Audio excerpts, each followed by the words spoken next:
स्वयं प्रशस्त हो जाती है। मैं आमंत्रित करना चाहती हूँ हमारे मुख्य अतिथि मध्य प्रदेश के यशस्वी माननीय डॉक्टर मोहन यादव जी, मुख्यमंत्री मध्य प्रदेश शासन को, कि वे आएं और अपने विचार, प्रेरणादायी विचारों से हम सभी का मार्गदर्शन करें। माननीय मुख्यमंत्री जी।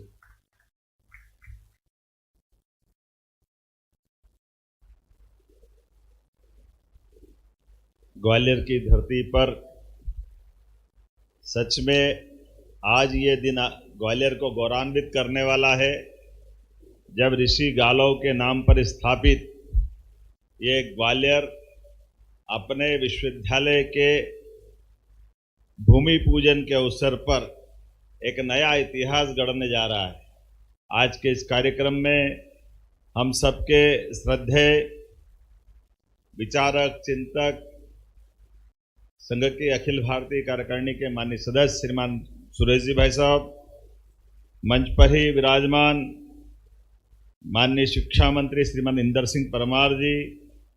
माननीय प्रभारी मंत्री श्रीमान तुलसीराम सिलावट जी, प्रांत संचालक माननीय अशोक पांडे जी, अध्यक्ष मध्य भारत शिक्षा समिति श्रीमान डॉक्टर राजेंद्र जी, इस मंच के सामने विराजमान माननीय प्रहलाद जी सबनानी जी, माननीय श्रीधर पराड़कर जी भाई साहब, माननीय यशवंत जी इंदापुरकर जी,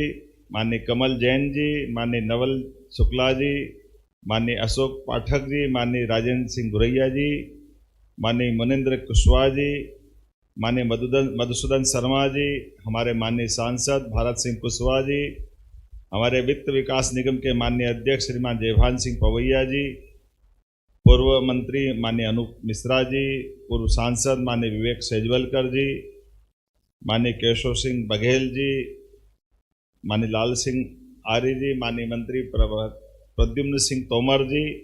और इस अवसर पर समस्त आगंतुक अतिथिगण, भाइयों बहनों, पत्रकार साथियों, प्यारे मित्रों, जितने अच्छे से इस विश्वविद्यालय की स्थापना के समय बात आना चाहिए, वो एक एक करके सारी बातें आ गई। और किसी भी विश्वविद्यालय के स्थापना के लिए आदिकाल से हमारे अपने योगदान को लेकर के विस्तार से बात, हम तो क्या दुनिया इस बात को जानती। और इसी ग्वालियर की धरती पर हमारे लिए कई ऐसे इतिहास बने हुए हैं जिसके कारण से पूरा देश ग्वालियर के प्रति विशेष आदर रखता है, सम्मान के साथ देखता है। मैं आज के इस अवसर पर उच्च शिक्षा का ये सर्वोच्च संस्थान विश्वविद्यालय जो होता है, ऐसे में ये समाज के सहयोग के साथ जब ऋषि गालव विश्वविद्यालय की आज भूमि पूजन की आधारशिला रखी जा रही है, ऐसे समय में इसकी यात्रा की तरफ भी अगर देखते हैं, जो माननीय राजेंद्र जी ने कहा, माननीय इंदर सिंह जी ने भी कहा, सच में 85 वर्ष पहले 21 जुलाई 1941 को एक ऐसे अलख निरंजन व्यक्तित्व के धनी श्रीमान सदाशिव गणेश गोखले जी ने इस समिति की कल्पना की और इस तरफ कदम बढ़ाया। मैं उनको वाकई स्मरण करता हूं, जिनके कारण से 4 महाविद्यालय, 5 विद्यालय, एक खेल अकादमी और आज विश्वविद्यालय की तरफ कदम बढ़ रहा है। वास्तव में हम उन इस महान व्यक्तित्व को भी स्मरण भी करें और उस परंपरा के बलबूते पर जो मुझे शिक्षा मंत्री ने बताया कि ये महाविद्यालय, विद्यालय भी पूरे प्रदेश में एक विशेष पहचान रखते हैं। उनके अपने इस परिवेश के आधार पर जो कल्पना की गई, और ये भी बिल्कुल सही बात कि ये विश्वविद्यालय, महाविद्यालय के अंदर आज के दौर में और प्राचीन दौर में भी वो सारे विकार भी है और हमारा विचार भी। अगर तुलना ही करते हैं तो कभी कभी महाभारत के उस काल में भी एक विशेष तुलना दिखाई देती है। एक तुलना दिखाई देती है, भगवान कृष्ण कंस को मारने के बाद उज्जैन में सांदीपनि विद्यालय में शिक्षा ग्रहण करने आते हैं, और विद्यालय में शिक्षा ग्रहण करने के साथ गरीब अमीर के बीच कोई पर्दा नहीं होना चाहिए, मित्रता की अद्वितीय मिसाल बनती है श्री कृष्ण और सुदामा की दोस्ती के माध्यम से। और एक और वहीं तत्कालीन थोड़े दिन पहले के विश्वविद्यालय से निकले हुए द्रोणाचार्य और द्रुपद जी का भी जमाना ध्यान में आता है, जिनने अपने आश्रम के समय विद्यार्थी काल में मित्रता के बलबूते पर, द्रुपद जब राजा बन गए यज्ञ के अवसर पर, द्रोणाचार्य उनको लगा कि मेरे मित्र राजा होगा, ये तो सब दे सकते हैं, और हमको मालूम है वो देने का भाव द्रुपद के पास जब पहुंचा तो द्रुपद ने द्रोणाचार्य को पहचानने से मना कर दिया। उन्होंने कहा तुम भूल गए, अपन तो वहां पढ़े जहां एक साथ आनंद के साथ रहते थे। तो उन्होंने कहा तुम कौन सी दुनिया में रह रहे हो भाई, वो गई बात जब स्कूल की बात थी, अब ये जमाना बदल गया, तुम कहाँ मैं कहाँ। और हमने वो वास्तव उस दौर का कठिन दौर भी देखा जब द्रोणाचार्य को ये बात चुभ गई और उनने अपने गुरुकुल में कौरव पांडव को शिक्षा देते देते अपने विद्यालय के आश्रम का भी दुरुपयोग एक तरह से हुआ कि जाओ गुरुदक्षिणा देना है तो द्रुपद को हरा के आओ। और ये बड़ा अलग प्रकार का रहस्य भी है कि कौरव पांडव एक साथ युद्ध कर रहे हैं और द्रुपद को हरा के आए और पकड़ के लाए द्रोणाचार्य के सामने, और उनने कहा चलो अब तुम बताओ तुम्हारे साथ क्या व्यवहार किया जाए। उन्होंने कहा आधा राज्य मेरे पास रहेगा, आधा तुम्हारे पास रहेगा। ये शिक्षा के दुरुपयोग का 5000 साल पहले का क्या भाव है। लेकिन मुझे इस बात की भी प्रसन्नता है इसी काल में और बाद के परवर्ती काल में, जैसे नालंदा तक्षशिला, दुनिया के अंदर मानवता की स्थापना की बात अगर कहीं पहुंची है तो हमारे लिए सौभाग्य की बात है। उसी काल में उसी दुर्व्यवहार का उदाहरण भगवान कृष्ण के माध्यम से सांदीपनि विद्यालय के लिए और सांदीपनि गुरुजी ने भी दिया। सांदीपनि जी का आश्रम जब स्थापित हुआ तो मूलतः तो वो बनारस के पास अपना विद्यालय आश्रम या विद्यालय चलाते थे, लेकिन अपने एक बच्चे को लेकर के कंस ने सत्ता पकड़ी और सत्ता पकड़ने के बाद जैसा कि होता है कोई तानाशाह आता तो सारी व्यवस्था ध्वस्त कर देता, और ध्वस्त करने के कारण से भटकते भटकते सांदीपनि जी अपने बच्चों को लेते हुए घूमते हुए वर्तमान के प्रभास पाटन के क्षेत्र में पहुंचते। और तत्कालीन समय में जैसे आज़ादी के समय पे भी कई सारी राष्ट्र विरोधी ताकतें देश की सीमाओं पर अपने अपने कब्जे करके अलग से घटनाक्रम चलाती रहती, और ऐसा कहते कि सांदीपनि जी को पुत्र को पकड़ के उनने कहा आपको बहुत अच्छी सभी विद्याएं आती है, सभी कलाएं आती, हमारे बच्चों को सिखाओ। लेकिन सांदीपनि जी ने अपनी जान की बाजी भी लगा दी, लेकिन विदेशियों के प्रति उनके दुराग्रह के कारण से राष्ट्रभक्ति का परिचय देते हुए अपने बच्चे को उनने बंदी भी बनते देखा, मार पिटाई भी सहन कर ली, लेकिन 6 माह के बच्चों को छोड़कर के आकर के अपने स्वदेशी का भाव, देशभक्ति का भाव जगा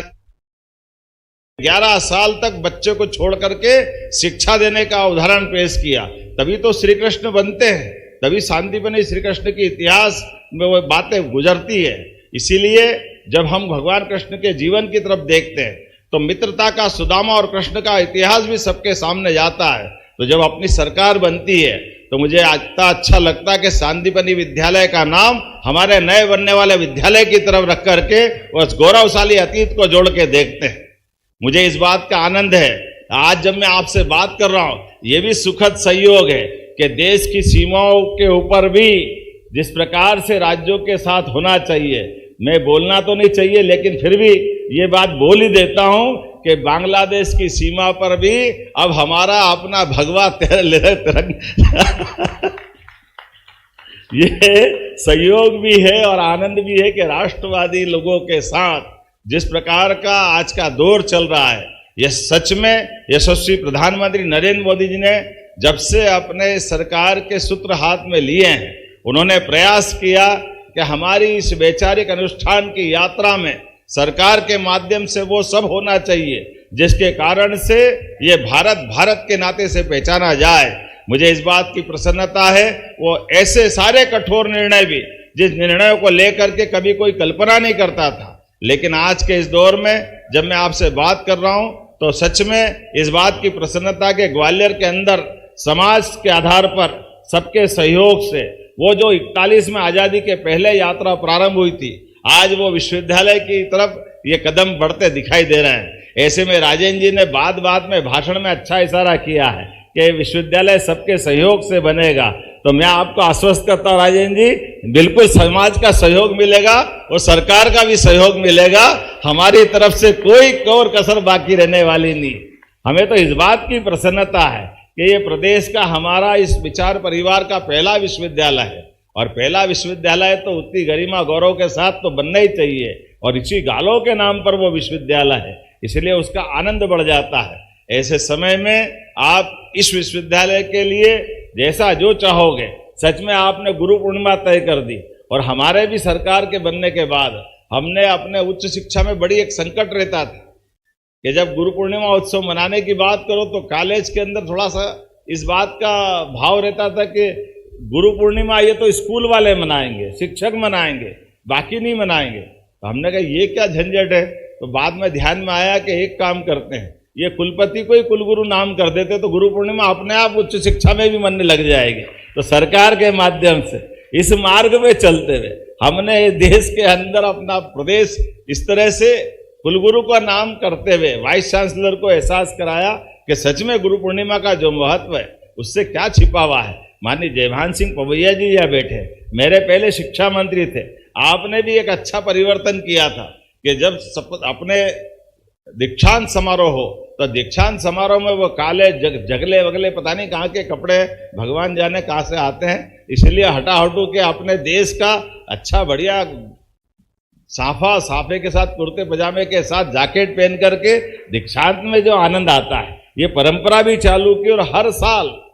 पुराने समय में कई साल तक दीक्षांत समारोह नहीं होते। मैं माननीय महामहिम जी को भी धन्यवाद देना चाहूंगा। अब हर साल हर विश्वविद्यालय में, शिक्षा मंत्री जी भी है, हमारे समय से परंपरा चालू की, अभी भी चालू है, और ये चालू की कि हर साल दीक्षांत समारोह होना ही चाहिए। ये सच में शिक्षा के साथ समाज की जागरूकता के आधार पर शपथ दिलाते हुए उस परंपरा को तो स्थापित कर रहे हैं, लेकिन सच में अभी और बहुत काम करना बाकी है। ऐसे समय में शिक्षा के लिए आपके जीवन में शिक्षा का क्या महत्व है, उसको किस तरह से देखना चाहिए, ऐसे बहुत सारे प्रकार से। इसलिए कुछ अतीत के कई कारणों को खड़ा करते हुए हमने भी प्रयास किया है कि आज शासकीय विश्वविद्यालयों को भी